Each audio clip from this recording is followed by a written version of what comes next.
Alô, alô, audiência! Meu nome é Max e hoje eu quero fazer um vídeo diferente. Eu quero sentar um pouco aqui e ficar cara a cara com vocês, porque eu quero falar sobre umas reflexões que eu tive nas últimas semanas depois de ver a reação que uma galera teve a um vídeo que eu produzi um tempinho atrás. Seguinte, caso vocês ainda não saibam, nos últimos meses eu comecei a produzir vídeos curtos e originais para postar no TikTok e também no Reels do Instagram. E tem sido muito interessante esse experimento, a galera tá se engajando muito, especialmente no TikTok, onde a galera tá vendo muito e deixando vários comentários. Mas, de longe, a experiência mais interessante nesses últimos 2 meses fazendo esses vídeos curtos foi com um vídeo que eu publiquei para falar sobre Stranger Things e para criticar umas coisas que eu não tava achando tão legal assim na 3ª temporada da série. E assim, eu imaginava que ia rolar uma discórdia nos comentários por causa disso, e de fato aconteceu, mas não do jeito que eu tava esperando, porque uma galera ficou muito revoltada, porque no vídeo eu começo dizendo que eu acho Stranger Things uma série bem mais ou menos. Sério, muita gente ficou indignada por eu ter usado esse termo mais ou menos para descrever o seriado. E o que essa reação deixou claro pra mim é algo que eu já estava suspeitando há algum tempo, que hoje em dia parece que tem muita gente que não consegue mais absorver o conceito do filme ou da série mediano. Como se fosse impossível entender que alguém pode assistir alguma coisa e não ter uma reação de amor ou de ódio em relação àquilo, mas sim só achar aquela obra como algo que fica ali no meio. E isso me fez pensar, será que a internet matou o mais ou menos? E será que nós que produzimos conteúdo sobre séries e filmes na internet também não temos uma certa parcela de culpa nessa história? Bom, antes de eu tentar responder essas perguntas, deixa eu dar uns passos para trás e mostrar para vocês na íntegra esse vídeo curto que eu fiz sobre Stranger Things para vocês entenderem o contexto completo dessa história. Lembrando que eu lancei esse vídeo no dia que estava estreando a 4ª temporada, então o Max que vocês vão ver agora ainda não tinha visto a temporada 4. O vídeo é curtinho, tem só 1 minuto, dá só uma olhada. Stranger Things é uma série que eu acho bem mais ou menos, e hoje está estreando a nova temporada. E aí eu lembrei de uma cena da temporada passada que até hoje eu não sei se eu detesto ela ou se eu amo ela. Atenção pro spoiler bem de leve da temporada passada, hein? É aquela cena em que o Dustin e a namoradinha cantam o tema de História Sem Fim. Por um lado, eu detestei essa cena porque ela representava o que Stranger Things tinha de pior naquela época. No meio de um momento super tenso, eles param tudo pra forçar uma cena engraçadinha que tenta desesperadamente invocar aquela nostalgia vazia dos anos 80. Uma nostalgia que funcionava bem na 1ª temporada, mas que agora tinha virado uma muleta pra causar uma reaçãozinha barata na gente. Mas, por outro lado, essa desgraça de cena ficou tão fofa. Eles cantam junto tão bonitinho e a música fica na cabeça. Mas aí eu vejo que é uma cena forçada e calculada demais pra me conquistar de verdade. Enfim, reclamei, mas espero que a nova temporada traga algo melhor pra gente ver. Pronto, esse é o tal vídeo, e como vocês puderam ver, ele de fato tem um tom majoritariamente negativo. E por conta disso eu já imaginava que ia rolar uma discórdia nos comentários. Eu achava que o pessoal ia ficar lá discutindo se essa cena é boa ou não, se a 3ª temporada é boa ou não. E sim, um monte de gente debateu isso nos comentários, mas o que me surpreendeu de verdade foi a outra galera.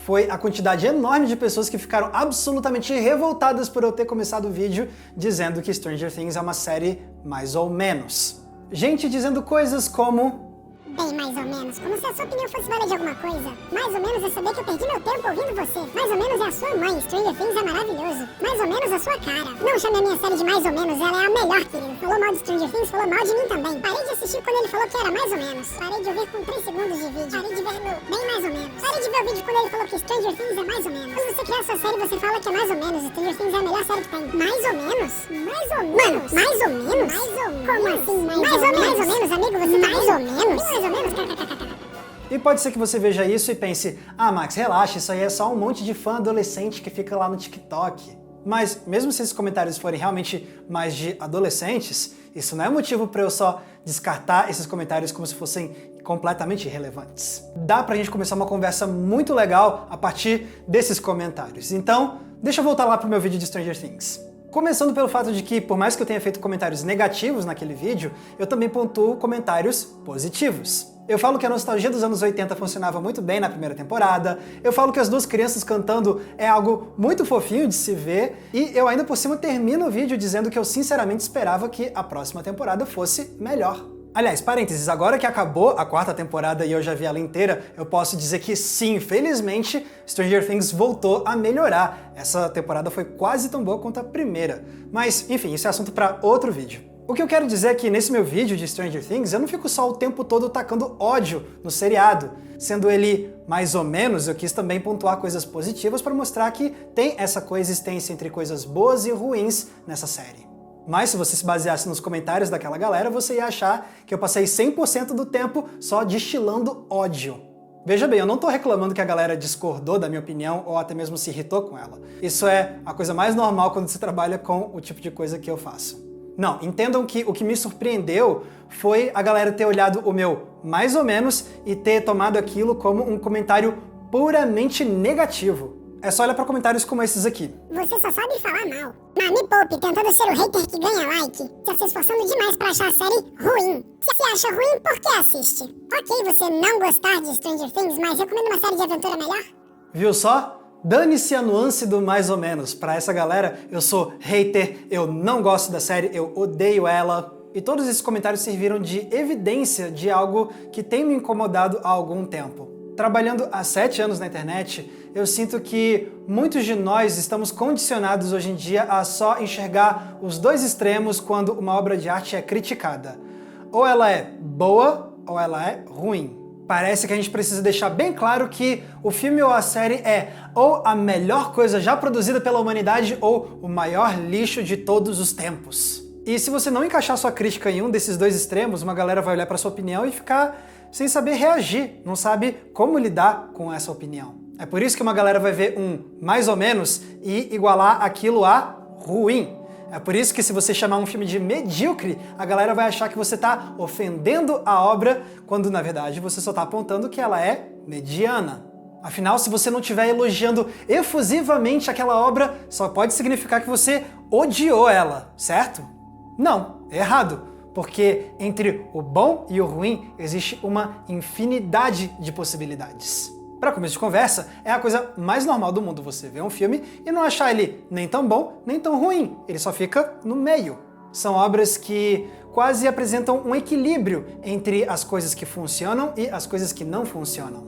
E talvez por isso mesmo, esses sejam os filmes e seriados mais difíceis de criticar, na minha opinião. Porque pelo menos quando você ama ou quando você odeia um filme, você tem uma ideia mais clara na sua mente, você tem uma direção para te nortear sobre o que você quer falar sobre o filme, e aí você vai evidenciando aquilo com o que você enxergou na obra. Mas quando você acha um filme só medíocre, você fica quase que num impasse, é um pouco mais difícil de saber por onde começar. Lógico, dá para você criar um argumento, mas até você chegar lá vai ser um caminho um pouco mais tortuoso, você vai ter que ficar indo e voltando entre as coisas que, na sua opinião, funcionaram e não funcionaram na obra. E se no final das contas a sua opinião for de que a obra é só mediana, beleza, isso é um julgamento válido. Mas aí você precisa argumentar por que aquilo fica na mediocridade, presa entre o que funciona e o que não funciona. E para isso você inevitavelmente vai ter que apresentar as nuances da obra. O que não quer dizer que nuances só existam em filmes medíocres. Pelo contrário, quantos filmes excelentes não têm pelo menos uma performance que é ruim, ou então algum elemento que não envelheceu bem, ou então uma cena que simplesmente não funciona? E o oposto também vale. Quantos filmes ruins não têm pelo menos uma performance marcante, ou uma cena que é excelente, ou ainda um conceito que não sai da nossa cabeça? Em outras palavras, nenhum filme bom vai ser 100% perfeito e nenhum filme ruim vai ser 100% irremediável. Mas até essa ideia parece ser algo incompreensível para uma galera. Por exemplo, olha esse comentário que deixaram no meu vídeo de Stranger Things. Falam que a série decaiu e que não tá ficando mais boa, mas vocês ficam desesperados por uma nova temporada. Vai entender o que vocês querem. Percebe como essa pessoa parece ter entrado em curto-circuito? Como se fosse inconcebível alguém fazer comentários negativos sobre um seriado e, ainda assim, torcer para que venha uma nova temporada melhor? Sim, é lógico que eu torço. Eu sempre vou torcer para que novos filmes, novas séries, novas temporadas sejam boas, porque eu quero ter o maior número possível de boas experiências cinematográficas. Qual é o fã de cinema e de séries que não quer isso? Ficar torcendo contra, esperando que a nova temporada ou que um novo filme seja ruim, é coisa de gente imatura que trata arte como se fosse campeonato de futebol. Quer mais um exemplo? Algumas semanas atrás eu lancei um vídeo aqui no canal para falar sobre Tenet, o filme mais recente do Christopher Nolan. E nesse vídeo eu deixo bem claro que eu achei Tenet ruim, mas eu também aponto algumas coisas que eu acho que funcionaram, como o encanto de ver os movimentos de trás para frente, ou então a construção do drama entre a Cat e o Andrei, que é o vilão. Aí vem uma alma iluminada e deixa esse comentário no vídeo. Resumo do vídeo. Nolan é bom, mas é ruim, mas tem coisas que eu gosto, mas não gostei desse filme. Tá vendo só? A pessoa ficou incomodada porque eu trouxe pontos positivos numa crítica negativa a um filme e a um cineasta. Como se a minha crítica estivesse inconsistente ou contraditória por eu ter apontado coisas boas em um filme que eu achei ruim. Sendo que esses pontos positivos são cruciais para poder explicar por que eu achei o restante de Tenet ruim. Porque analisar as nuances de uma obra permite que você articule melhor as suas ideias.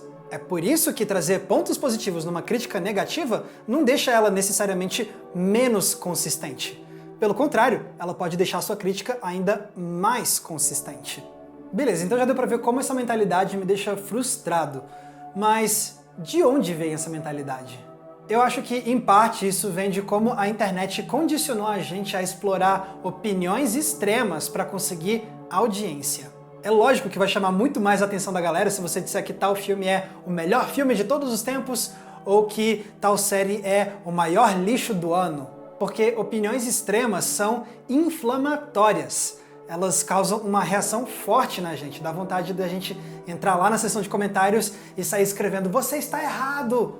Já uma opinião expressada de forma mais ponderada raramente causa esse mesmo tipo de reação. A nuance parece morna, e não tem morno que consiga competir com o inflamatório quando o assunto é gerar cliques. E assim a gente se acostumou a ver sites, portais e criadores de conteúdo usarem frases e títulos exacerbados para tentar conseguir engajamento.